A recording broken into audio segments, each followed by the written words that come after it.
A new federal fund is raising serious concerns on Capitol Hill. It includes nearly $1.8 billion the Justice Department says would compensate people who claim they were unfairly investigated by the Biden administration.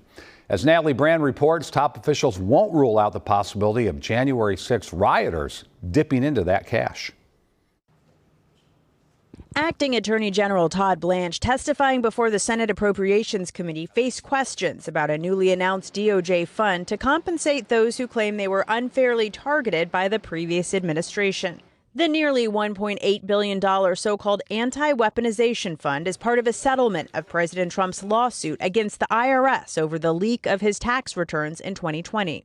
President Trump is the first president to sue his own government and then direct his chosen acting attorney general to reach this kind of settlement. What you just said is not true. I mean, if I can correct that. Please. The president did not direct me to do anything. The Department of Justice says it's designed to provide monetary relief to those who suffered weaponization and lawfare at the hands of the Biden administration. There is an unprecedented nature of what we did yesterday in response to years and years of weaponization. President Trump was asked by CBS News if individuals convicted in connection to the January 6th Capitol attack could receive compensation.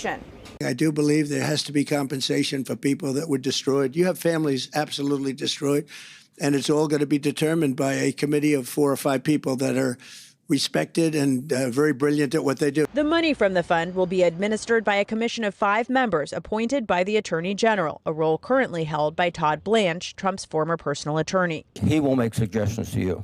I have no idea if he will or not. I really don't. I have no idea if he will or not. I would be shocked if he didn't tell you exactly who to put on, and I'd be more shocked if you did not put them on. Nearly 100 House Democrats have signed a legal brief urging a judge to block the fund. Natalie Brand, CBS News, the White House.